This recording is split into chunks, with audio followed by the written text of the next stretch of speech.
De repente se creyeron que estaban enseñándonos el mundo a cambiar, nos intentaron explicar qué es consentir a un jurista, que llevamos desde el derecho romano sabiendo lo que es el consentimiento y el expreso y el consentimiento tácito y las actuaciones consecuentes y los actos consecuentes y mil cosas que nunca aprenderá Irene Montero desde su cajero de Mercadona y nos podrá dar clases a los demás. Cada vez que los partidos de izquierdas y los partidos independentistas han denunciado durante la última década la existencia del lawfare, la respuesta automática, contundente y unánime por parte del conjunto de los actores sistémicos ha sido afirmar primero que decir tal cosa supone un ataque a la justicia y a la separación de poderes. Y segundo, que no existe el lawfare dado que todos los magistrados son servidores públicos imparciales, independientes y que no se dejan llevar por su ideología a la hora de hacer su trabajo. Se nos sigue diciendo insistentemente desde las tribunas y los medios que no debemos creer lo que están viendo nuestros ojos. A pesar de la ya ingente cantidad de evidencias que se han hecho públicas y que contradicen este argumentario infame de que no hay lawfare, a pesar de la filtración del WhatsApp de Ignacio Cosidó al grupo parlamentario del PP en el Senado, proponiendo hacer a Marchena presidente del Consejo General del Poder Judicial para controlar la Sala Segunda del Tribunal Supremo por detrás, a pesar de las conversaciones entre los corruptos Ignacio González y Eduardo Zaplano sobre la necesidad de traer de vuelta a García Castellón desde su retiro dorado en el extranjero, a pesar de los audios publicados por Diario Red en los que el juez Aguirre se jactaba de sabotear la aplicación de la ley de amnistía, a pesar de las incontables causas prospectivas abiertas contra Podemos durante años que no consiguieron encontrar ni la más mínima infracción, pero sí sirvieron para llenar de difamaciones los telediarios y las tertulias, a pesar del hecho de que incluso hay un juez corrupto, como el juez Alba, sentenciado a prisión por hacer lawfare contra Victoria Rosell, se nos sigue diciendo insistentemente desde las tribunas y los medios de comunicación que no debemos creer lo que están viendo nuestros ojos, porque eso es imposible. Los jueces, todos ellos, desde Escalonilla hasta Marchena, pasando por García Castellón, Aguirre y Arena o Peinado, son todos honrados e imparciales profesionales del derecho. Yo entiendo que cuando eres el quinto partido político que ha perdido las elecciones y tienes 4 gatos, pero los necesita el segundo partido que ha perdido las elecciones para pasar en número de integrantes al primer partido que las ha ganado las elecciones y por tanto tu legitimidad es bastante más menor, sí, lo de más menor, que si hubieras ganado las elecciones que no las has ganado, pero ya cuando eres el quinto y tienes que formar parte de una coalición de gobierno y el gobierno te tiene que dejar lo que llamábamos en el colegio las asignaturas Marías, para ti las importantes, para mí no sé si han creído muy importantes, pero es lo que hicieron. De repente se creyeron que nos estaban enseñando el mundo a cambiar, nos intentaron explicar qué es consentir. A un jurista que llevamos desde el derecho romano sabiendo lo que es el consentimiento y el expreso y el consentimiento tácito y las actuaciones consecuentes y los actos consecuentes y mil cosas más que nunca aprenderá Irene Montero desde su cajero del Mercadona, ni nos podrá dar clases a mí y a los demás. Estas fueron las palabras textuales que pronunció el juez de la Audiencia Nacional, Eloy de Velasco, hace 2 semanas, mientras impartía una charla en unas jornadas en las que los participantes pagaban entre 300 y 400 eurazos por escuchar a tan insignes ponentes. Bueno, más allá del evidente clasismo que revela la última parte de la locución del magistrado y más allá también de su disquisición contraria a la democracia parlamentaria, en la que el hombre reduce la legitimidad de un partido para gobernar cuando no ha sido el más votado en las elecciones generales, más allá del hecho de que don Velasco parece desconocer la recomendación general número 33 de la CEDAW de Naciones Unidas, así como el mandato incluido en la Ley Orgánica de Garantía Integral de la Libertad Sexual que obliga a los operadores judiciales a la formación continua en materia de consentimiento, más allá del contenido de las palabras del juez, es obligado preguntarse algunas cosas. ¿Puede cualquier observador mínimamente imparcial no hace falta que sea de izquierdas, mínimamente imparcial, abstraerse del resentimiento y la animosidad contra un partido político en concreto y contra el feminismo en general que se desprenden de forma obvia de la intervención de Eloy Velasco. ¿Puede una persona cabal asegurar que cuando este magistrado vuelva a su juzgado va a aplicar el derecho de forma imparcial si le llega algún caso que tenga que ver con Podemos o con la violencia sexual? Si la respuesta a estas dos preguntas es afirmativa, quizá hace falta que vean el vídeo con el que iniciábamos la base de hoy una vez más. No hay que ser ni de izquierdas ni feminista para defender que si algunos de los jueces de un país, a la hora de afrontar procesos judiciales con contenido político, no son capaces de bajar el dial de sus fobias ideológicas, entonces lo que llamamos justicia pues está en grave peligro y con ella también la democracia. Más allá de la anécdota, el pozo que dejan estas palabras del juez Eloy Velasco es un pozo de sospecha. Después de escuchar al magistrado en un corte de apenas 1 minuto y en el que se dirige a unas cuantas personas de su gremio en una charla que no se emite en abierto, pero que tampoco tiene un carácter completamente privado, cualquier persona no excesivamente suspicaz puede preguntarse legítimamente qué no será capaz de decir el juez Velasco cuando esté departiendo con algún compañero de trabajo a solas en el juzgado. Si esto es lo que se atreve a decir ante decenas de desconocidos, ¿hasta dónde podría llegar con una copita de vino en una cena con jueces amigos de ideología coincidente? Tremendo. Si algo demuestra la noticia publicada por El País, es que el mantra sistémico de la imparcialidad judicial no solamente es falso y de un infantilismo vergonzante, sino que además tomarlo por bueno es negar la existencia de una de las máximas amenazas a las democracias actuales. Y no hace falta decir qué ocurre cuando se cierra los ojos ante una amenaza. Bienvenidos y bienvenidas a La Base. La Base.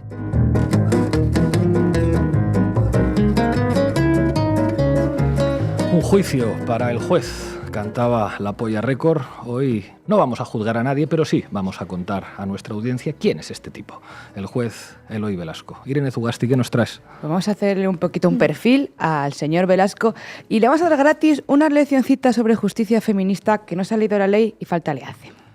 Hágase usted socio de Canal Red en pago por estas clases que le vamos a dar, don Velasco. Ina Finogénova, creo que tú te vas a ir a México, ¿verdad? Yo dejo a don Velasco para Irene y para sus clases y me voy a México porque antes de asumir la presidencia, Trump ya está como enfilando para una guerra comercial con México y va a haber tema de aquí a unos meses. Hoy vamos a contar, además, con otro profesor gratuito para el juez Eloy Velasco. Hablamos del magistrado emérito del Tribunal Supremo, José Antonio Martín Pallín. Arrancamos, Xavi. La base de datos. Informa Irene Zugasti. Todo tuyo. A un jurista que llevamos desde el derecho romano, sabiendo lo que es el consentimiento y 1000 cosas que nunca aprenderá Irene Montero desde su cajero del Mercadona, ni nos podrá dar clases ni a mí ni a los demás. ¿Quién podría decir esta frase? ¿Un diputado de Vox pasado de carajillos? ¿Tu cuñado en una sobremesa? ¿Un tertuliano de cuarto milenio? ¿Jiménez Los Santos? No. Esta frase es de un juez en activo en la Audiencia Nacional Española, el ilustrísimo señor juez don Eloy Velasco. Probablemente muchos de ustedes no conozcan todavía al personaje que les traemos hoy, pero antes de presentárselo, les vamos a poner en antecedentes de la situación, ¿ok? Estamos en el mes de noviembre de este año en Madrid, en un congreso de compliance con grandes patrocinadores como Repsol, Deloitte, Fortuny. Bien, bueno, pues imagínense que son ustedes profesionales y acuden a este evento sobre compliance. Compliance, por cierto, es un neologismo inglés, típica jerga neoliberal, que se refiere en realidad al deber de cumplimiento normativo que tienen que tener las empresas y las organizaciones. Vamos, es como decir, ¿tu empresa cumple las leyes, sí o no? Y si es que sí, pues todo correcto. Y si es que no, pues tu empresa está incumpliendo la normativa en vigor, básicamente. No, Pablo, si es que no, en tal caso puede decirse que tu empresa tiene una brecha de implantación en los sistemas de compliance y cumplimiento de normas y reglamentos o estándares éticos. Bueno, pues ese rollo, imaginaos que trabajáis en eso del compliance y os ofrecen ir a un encuentro sobre este tema en la sede de la Comunidad de Madrid por el módico precio de entre 200 y 500 euros, depende si luego te vas a cenar al Pica Lagartos. Yo tenido que estar en unos cuantos en otras vidas y les aseguro que esto va básicamente de eso, de pagar por escuchar a gente que se supone que sabe más que tú, pero no, y de comer canapés, muchos canapés, porque es ahí en los canapés donde suele estar la mandanga, el networking. Pero vamos, imaginar que estáis allí acudiendo a escuchar a un plantel de sabios sobre compliance y lo que os aparece es esto. Dale, Xavi. Y en medio de esto, como muy bien ha dicho antes Navarro, nos surgen nuevos posibles delitos corporativos comisibles, todos vinculados al compliance laboral. Yo entiendo que cuando eres el quinto partido político que ha perdido las elecciones y tienes 4 gatos, pero los necesita el segundo partido que ha perdido las elecciones para pasar el número de integrantes al primer partido que ha ganado las elecciones, y por lo tanto tu legitimidad es bastante más menor que si hubieras ganado las elecciones, que no las has ganado, pero ya cuando eres el quinto y tienes que formar parte de una coalición de gobierno y el gobierno te tiene que dejar lo que llamábamos en el colegio las asignaturas marías para ti, las importantes para mí. No sé si se han creído muy importantes, pero es lo que les hicieron y lo que les ha hecho. De repente se creyeron que estaban enseñándonos el mundo a cambiar, nos intentaron explicar qué es consentir a un jurista, que llevamos desde el derecho romano sabiendo lo que es el consentimiento y el expreso y el consentimiento tácito y las actuaciones consecuentes y los actos consecuentes y 1000 cosas que nunca aprenderá Irene Montero desde su cajero de Mercadona y nos podrá dar clases a los demás. Bueno, al que acabamos de escuchar es justamente el juez Eloy Velasco, que decidió que tenía que dedicar su charla, bien remunerada, suponemos, para hablar de peritaje y compliance, pero en su lugar decidió criticar a Podemos y en concreto a Irene Montero, ex ministra de Igualdad, con un discurso cargado de clasismo que la eurodiputada respondió poniendo al magistrado a estudiar. Sí, Montero le contestó así: que los jueces necesitáis formación en violencias machistas, lo mandatan las leyes y lo dicen las Naciones Unidas. Los estereotipos pueden hacer que los jueces interpreten erróneamente las leyes o las apliquen de forma defectuosa. Así que, de cajera a juez Velasco, cumpla la ley y póngase a estudiar. Pero, ¿qué es lo que tiene que ponerse a estudiar el insigne juez Velasco según la exministra de Igualdad? Cuéntanos. Bueno, pues en realidad, tanto que habla él de derecho romano, igual sí que le tocaría actualizarse un poquito, vamos, más o menos desde las 12 tablas del 450 a.C. hasta ahora, aunque él sigue hablando como si estuviera ahí tomándose baños en las termas de Caracalla y no en el Estado español y feminista del siglo XXI. ¡Dios, qué imagen! El juez Velasco en las termas de Caracalla, desnudo. ¡Ah! ¡Ah! Pero es que, señor Velasco, no estamos en Caracalla ni estamos usted desnudo, afortunadamente. Todo evoluciona hasta el derecho romano, sobre todo en lo referente al consentimiento sexual, porque lo que hace la ley orgánica del solo sí es sí, la LOGILS, eso que tanto molestó a la derecha judicial española, es definir ¿qué es violencia sexual? Un acto sexual sin consentimiento. Así que, como explica la magistrada Victoria Rosell, la ley no crea un nuevo concepto sobre el consentimiento, sino que define y legisla esa violencia y la libertad sexual como bien jurídico a proteger. Lo volvemos a explicar a ver si estos señores lo entienden. La autonomía y la libertad sexual consiste en poder decidir de forma libre, autónoma e informada sobre nuestro cuerpo y nuestra sexualidad. Las violencias sexuales vulneran esa libertad, restringen esa autonomía y sirven para controlar y limitar social e históricamente los derechos de las mujeres. Le ponemos la ley en pantalla porque es que nos quedó preciosa.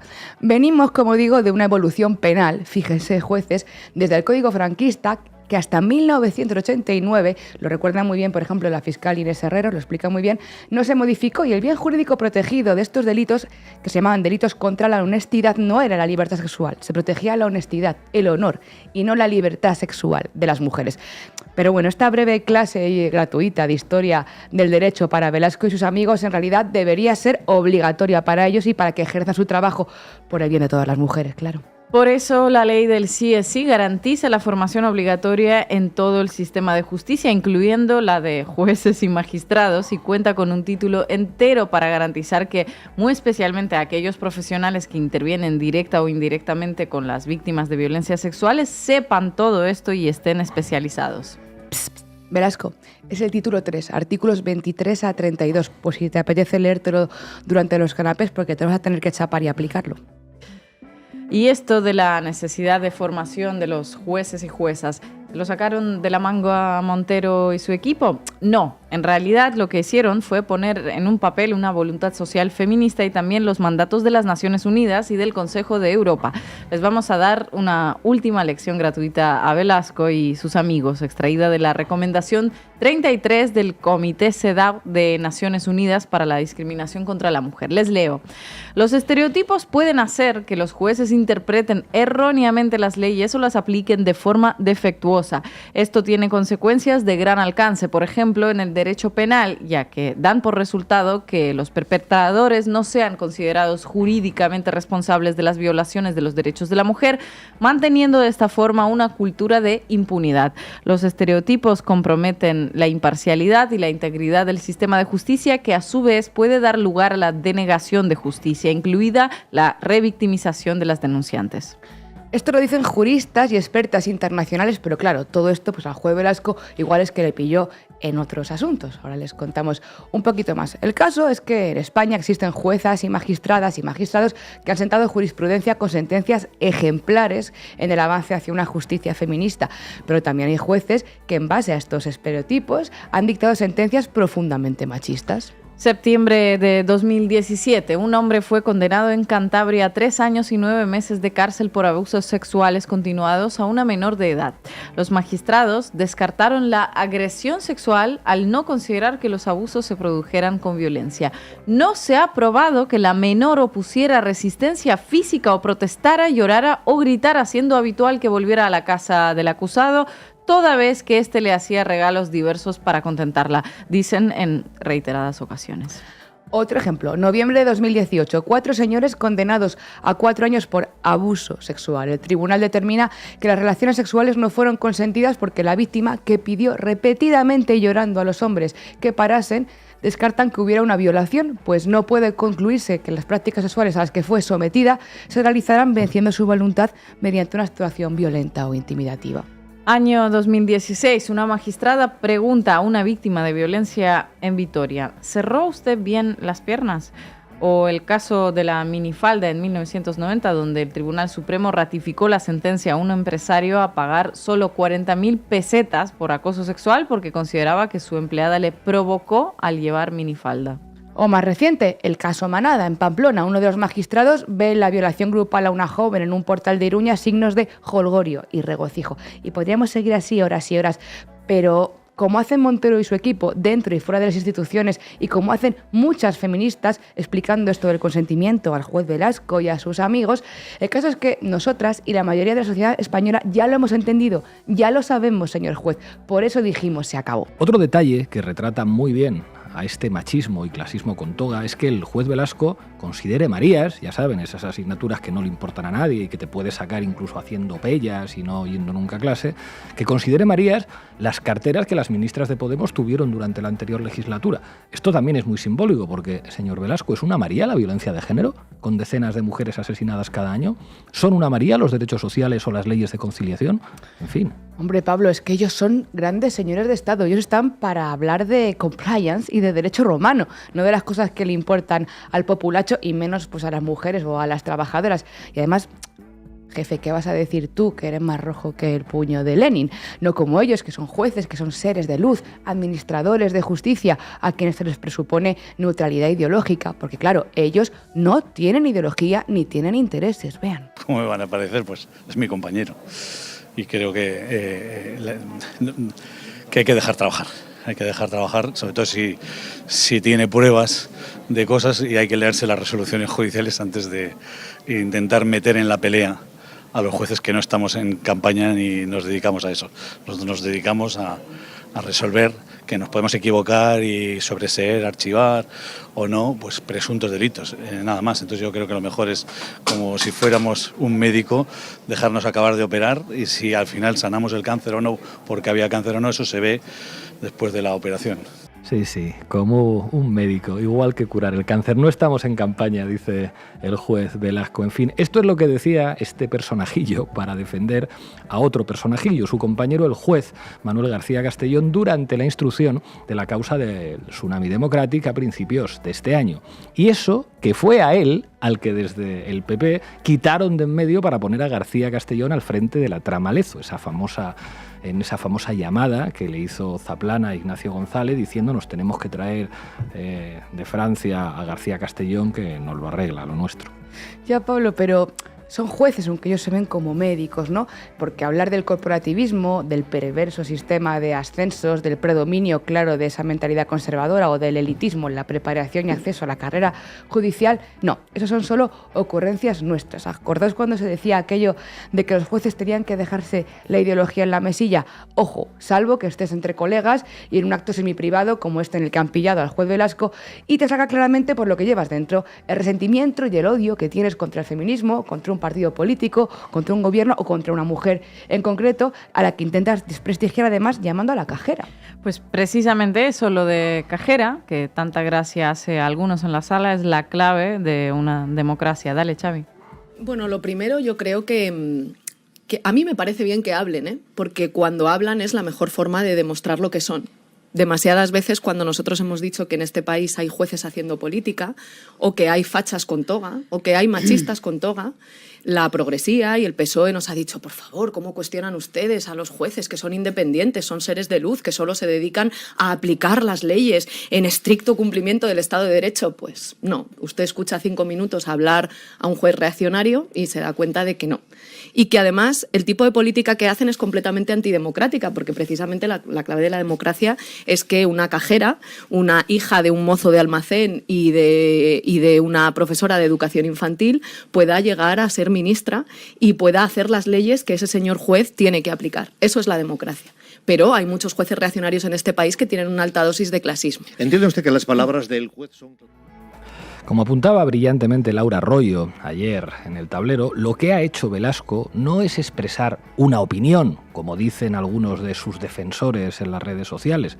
Obvio que los jueces y juezas tienen opiniones y derecho a expresarlas, lo que pasa que solo las suyas. Que se lo digan a Vicky Rosell, que a Vicky Rosell no le daban ese derecho a expresar su opinión. Pero esta perorata del juez Velasco, de la que, por cierto, no se ha querido facilitar al país el resto de la grabación, es un discurso de discriminación, de odio de clase y de violencia política hecha desde el privilegio de llevar una toga. Porque alguien que lleva una toga, cuando dice algo como esto, está amenazando. Por cierto, que de momento la organización no les cogen el teléfono para aclararnos si ha cobrado o no ha cobrado y cuánto el señor Velasco por esta perorata. En fin, ¿se quedan ustedes tranquilas, personas de la audiencia, sabiendo que este señor aplicaría desde la Audiencia Nacional el derecho en base a este sistema de pensamiento? Y si acude una víctima de violencia sexual y si acudiera alguien reclamando derechos de todas esas cuestiones que él llama Marías, derechos sociales, conciliación, corresponsabilidad, y si cae en sus manos un caso contra alguien de Podemos, ¿va a hacer justicia o va a hacer política? Recordemos que antes de ser magistrado de la Sala de Apelación de la Audiencia Nacional, el juez Velasco fue titular del Juzgado Central de Instrucción de esa misma audiencia y antes director general de Justicia de los gobiernos de la Generalidad Valenciana, bajo la presidencia de Eduardo Zaplana y Francisco Camps entre 1995 y 2003. Muy neutral el angelito, lo que vino siendo uno de los gobiernos más corruptos de la democracia, y estaba Velasco, y más desastrosos para las valencianas y valencianos, al menos hasta que llegó Carlos Mazón, también de la derecha. Y aunque luego se lo quitaran de en medio, entre bomberos ya saben ustedes que no se pisan la manguera y entre jueces pues no se hacen puñetas, ¿verdad? Esto no va de justicia, esto va de política. Esto lo dijeron en el Ministerio de Justicia a Victoria Rosell y al equipo del Ministerio de Igualdad anterior cuando la derecha judicial quiso dinamitar la ley del solo sí es sí. Se acordarán, una campaña coordinada de horas y horas atacando la ley, tachándola de chapuza y tal. Pues claro, pero aunque hoy no tenemos titulares al banquillo porque ha estado Manu Levín en la televisión pública, les vamos a enseñar uno de esos deslices en los que se muestra que efectivamente esto nunca tuvo nada que ver con las leyes. Esto tenía que ver con la política. Ayer, en el plató de Todo es Mentira, Irene Montero debate con el señor número 2 de Isabel Díaz Ayuso en la Comunidad de Madrid, un tal Alfonso Serrano. Y este comete un desliz argumental. Atentos, vean. Hay opiniones de jueces, efectivamente, que comparten la visión que tiene la señora Irene Montero y otros muchos que no. Sí, bueno, a mí me agrada mucho escuchar del número 2 de Ayuso que efectivamente no es que la ley tuviese un error, es que en España hay un debate que es social y que es jurídico sobre el consentimiento.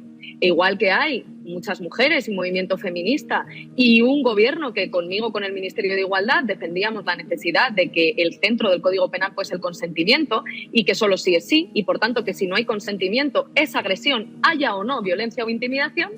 Y hay otros juristas que creen que no tiene que ser el consentimiento, que tiene que ser la violencia o la intimidación lo que determina una agresión sexual. Claro, pero el juez Velasco sí que habla de consentimiento y dice que ya está recogido en el derecho romano. Sí, claro, está recogido en el derecho romano, pero eso no ha impedido que durante décadas haya jueces que les preguntan a las víctimas cuánto cerraron las piernas, por qué se habían ido con su agresor si creían que podía agredirles o si era un desconocido. Incluso España, el Reino de España, el número 2 de Ayuso lo tiene que saber, está condenado condenado como país por haber desprotegido a madres protectoras que se defienden a sí mismas y a sus hijos e hijas de la violencia machista de sus agresores, y que como el Estado no ha cumplido con su obligación de debida diligencia, ha dejado desprotegidas a esas mujeres y sobre todo a los niños y niñas, en ocasiones con resultado de que esos agresores terminan asesinando a esas criaturas, en una de las formas de violencia machista más crueles. Si realmente tantos jueces y juezas supieran lo que es el consentimiento y supieran lo que son las violencias machistas, España no estaría condenada por los organismos internacionales por desproteger a determinadas víctimas. Entonces, eso quiere Susana decir Díaz está en que plato, queda también camino. quiere intervenir. Perdona, Irene, perdóname un momento. Te insisto, pero solo un segundo, sí. Te insisto en que esto no es solo una opinión de las feministas, sino que la propia Naciones Unidas reconoce que los sistemas de justicia, y en concreto el español, son patriarcales y que tienen un sesgo machista, y que esos sesgos machistas pueden hacer que los jueces, cito literalmente, interpreten erróneamente las leyes o las apliquen de forma Irene, escuchamos a Recomendación Susana. General 33 de la CEDAW. A Susana Díaz mejor no la escuchamos, que no nos perdemos nada. O sea, que el número 2 de Ayuso está reconociéndonos que obviamente era una ley perfectamente elaborada que pasó por todas las manos, ojos, instituciones por la que pasa cualquier ley, pero el problema es que hay unos jueces dispuestos a aplicarla y otros que no. Pues vaya con el desliz. Vaya, es muy simbólico que en esta semana del 25N, Día Internacional contra las Violencias Machistas, lo que tengamos en portada sea un juez que se despecha a gusto en su machismo y en la tele a un político conservador que nos reconoce que hay una derecha judicial levantada en armas contra los avances sociales. Bueno, el PSOE, ¿qué dice de todo esto?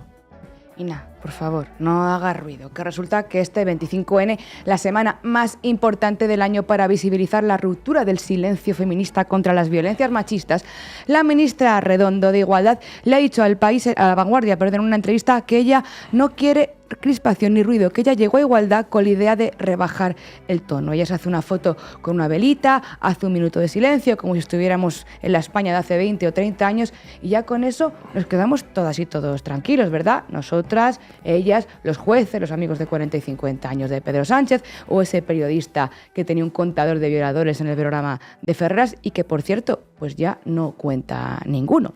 Menos mal que en la calle, afortunadamente, sigue el movimiento feminista como cada año, porque una gran mayoría social de mujeres, insisto, sí que ha entendido lo que sus señorías no quieren que se entienda, que solo sí es sí, y que tenemos una sociedad donde la justicia feminista se abrirá camino y que vamos a pelear porque se pongan la toga y el traje de ministra y lo que quieran las hijas de las cajeras. Lo tenía todo para crecer, pobrecilla, que ser ministra del gobierno de España le daba derecho a promover políticas públicas. Nos intentó explicar a todos los jueces qué es el consentimiento, a nosotros, que llevamos desde el derecho romano sabiéndolo todo. Bueno, esto dijo el juez Velasco, que como saben ustedes no es machista ni feminista, es romano, empadronado en pleno centro de Roma con su túnica en las termas de Caracalla. En fin, los jueces del mañana, asistentes a la brillante conferencia de don Velasco, deben tomar buena nota y sobre todo agradecer que miembros destacados de la justicia española como Eloy Velasco se esmeren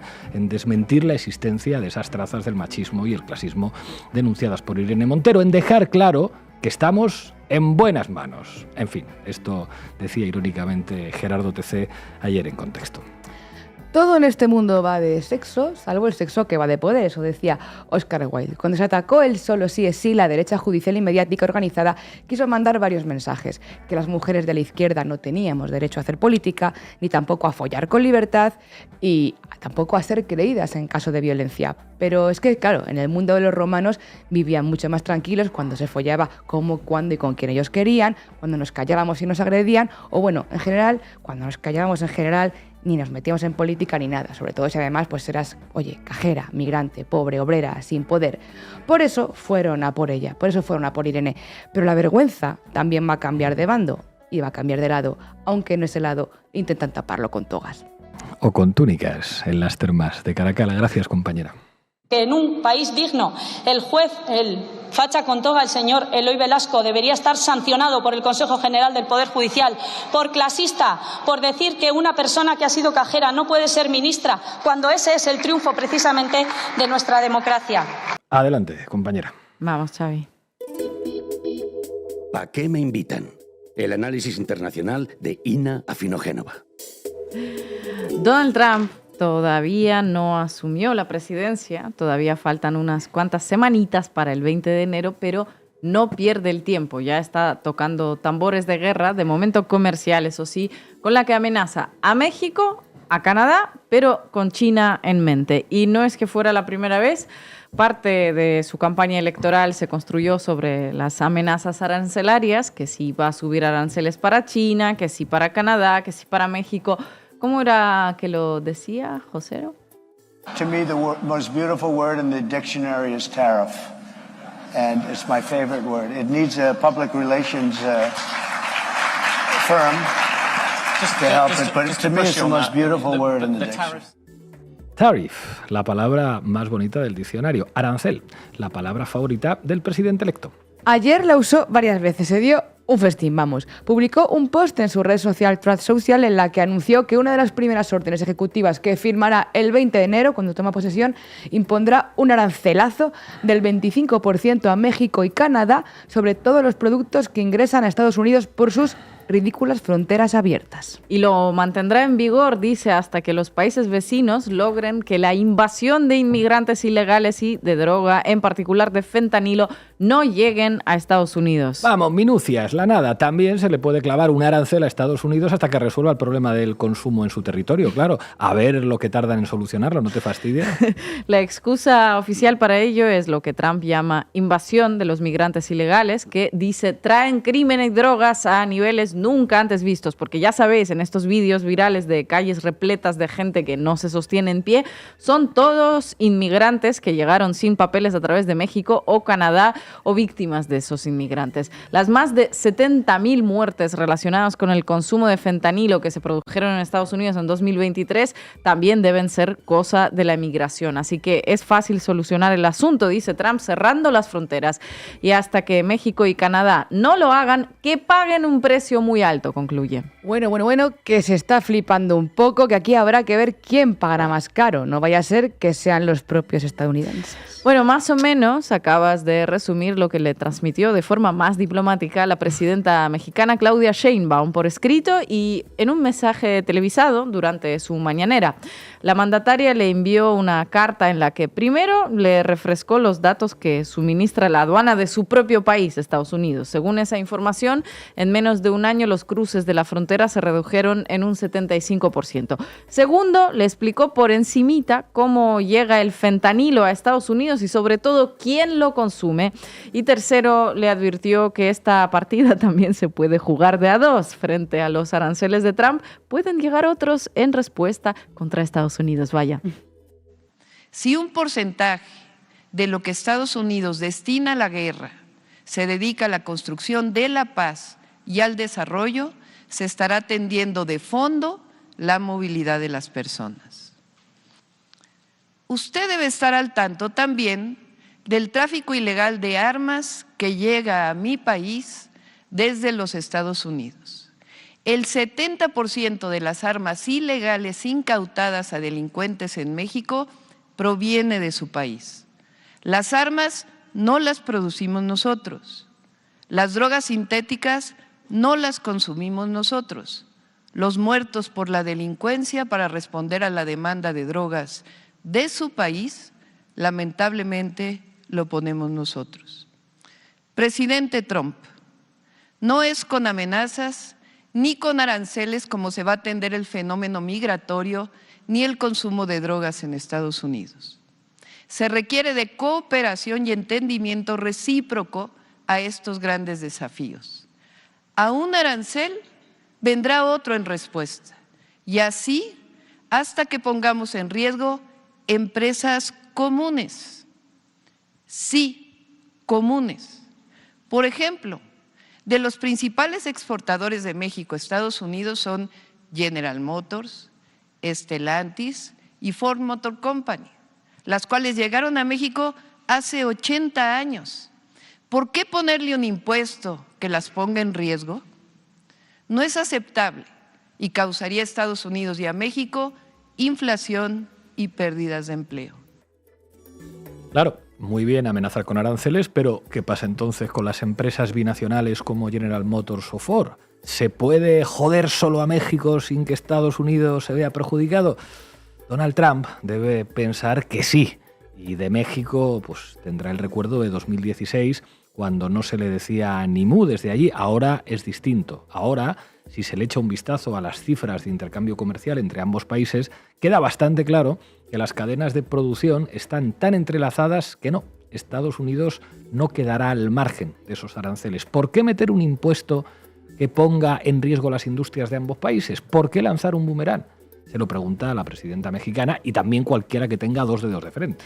Vamos a intentar responder a esa pregunta porque, como veremos más adelante, todo esto de la inmigración ilegal y la droga aquí se plantea como mera excusa. Pero antes unos datos, efectivamente. México, como ya hemos dicho por aquí, se consolidó en 2023 como el primer socio comercial de Estados Unidos. Tiene un papel clave en la producción automotriz de Estados Unidos. Es el principal exportador de coches y el principal proveedor de piezas automovilísticas para las fábricas de Estados Unidos. El economista Mario Campa repasaba ayer en su cuenta de X la reacción de las empresas automovilísticas al anuncio de Trump. Un Make Industry Great Again a toda velocidad. Caída de acciones de General Motors en un nada ridículo 9%, de Ford en un 2,6% y de Stellantis, una empresa automotriz con sede en Ámsterdam, en un 5,68%. Por lo pronto, los que lo están pagando caro y con efecto inmediato antes de que la medida entre en vigor son estas multinacionales. Después hay otro fenómeno de esos que llegan como un boomerang que la brillante idea de Trump trae a colación, pero en la que puede que no piense todavía. La inflación, porque si me metes un 25% de impuesto a lo que yo te vendo, me lo tendrás que comprar un 25% más caro. Aplícalo para coches, para piezas de automóviles, pero también para aguacates, que los estadounidenses consumen en toneladas y que llegan en un 90% de los casos desde México. O aplícalo para la fruta y la verdura. Trump debe pensar que México se lo va a vender todito al mismo precio que ahora, independientemente de los impuestos. Y claro, no sé, Rick, igual es que no. No lo sé, Rick, parece un pensamiento ilusorio, ¿no? Claro que va a causar un aumento de precios y una inflación. Y recordemos que precisamente la inflación y el aumento de precios de la gasolina, en ese caso, fue lo que motivó los niveles récord de desaprobación de Joe Biden en su momento. México hoy, como decía Pablo también, no es el México de 2016 al que se le podía imponer condiciones de tratados de libre comercio, aranceles o lo que fuera mientras agachaba la cabecita.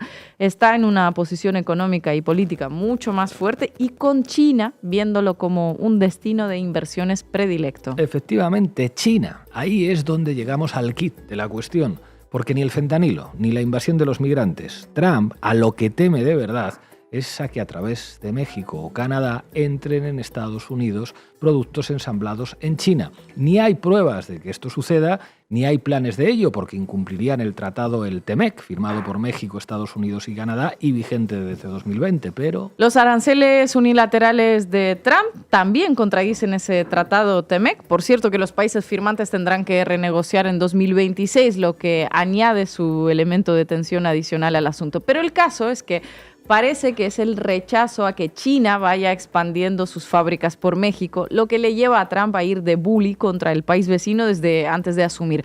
Concretamente, temen a la multinacional BYD Company, la mayor fabricante de vehículos eléctricos e energías renovables del mundo.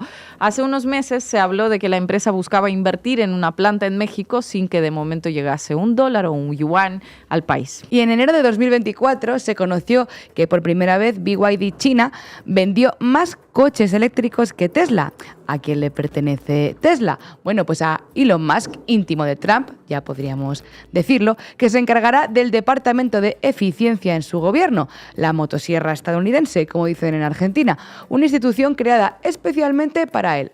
Ahora, aten cabos. Aten cabos. Las supuestas inversiones chinas en México quedan de momento como meros planes, pero se ve que el gobierno entrante ya se está poniendo tan nervioso que mete a migrantes, Canadá y fentanilo en un mismo paquete para clavar un arancel que antes que en ningún otro lugar encarecerá el precio de los alimentos, automóviles y productos electrónicos en Estados Unidos. Sabiduría trumpista. A ver qué responde México. Un México muy distinto y mucho más fuerte que el del primer mandato de Trump. Gracias, compañera.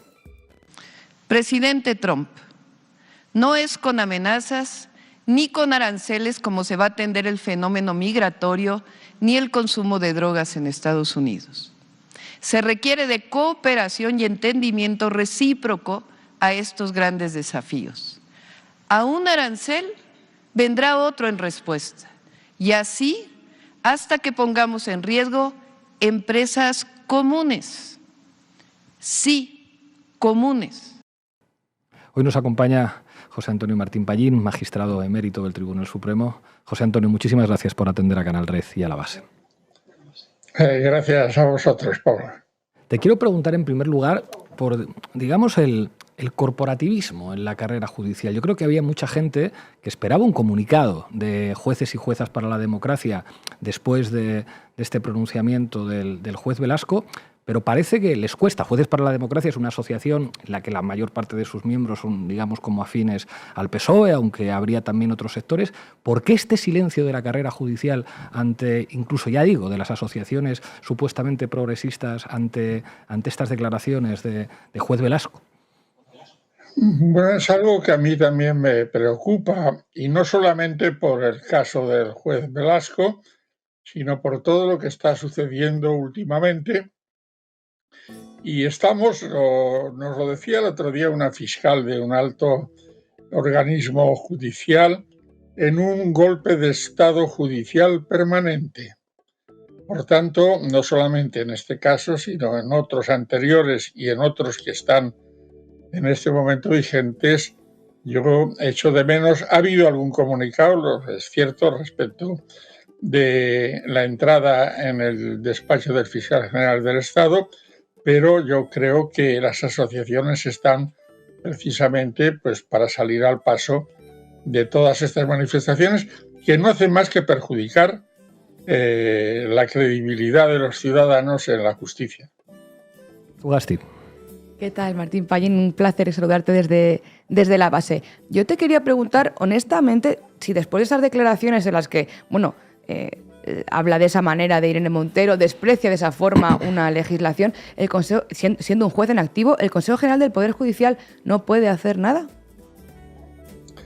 Bueno, yo creo que puede hacer mucho, y sobre todo ahora que, según el señor Bolaños y el señor Esteban Pons, se ha llegado a un pacto para su composición que no tiene precedentes en la historia, ni por supuesto en el derecho romano, como diría el señor Velasco, ¿no?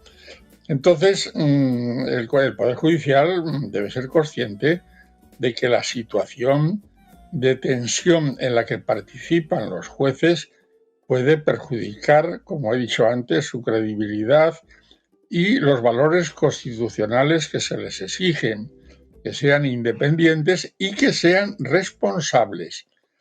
Yo pienso que en el caso del juez Velasco ha habido otros muchos más, y algunos en resoluciones judiciales. Esto ha sido en una conferencia.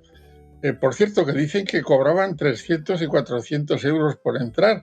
Yo he dado miles de conferencias y nunca han cobrado nada. No sé si me deben algún atraso, pero bueno, lo cierto es que yo pondría en conocimiento de la comisión disciplinaria lo que ha dicho este señor, y allá la comisión disciplinaria y el Consejo del Poder Judicial con su responsabilidad, a ver qué contestaba. Ina. José Antonio, buenas tardes, gracias por estar aquí. Me voy un poco a otro tema. Usted es una de las personas que ha llevado ante el Supremo una querella contra el rey emérito por presuntos delitos fiscales. ¿Cuál es el objetivo de la querella y qué chance da usted, le ve, que no termine archivada?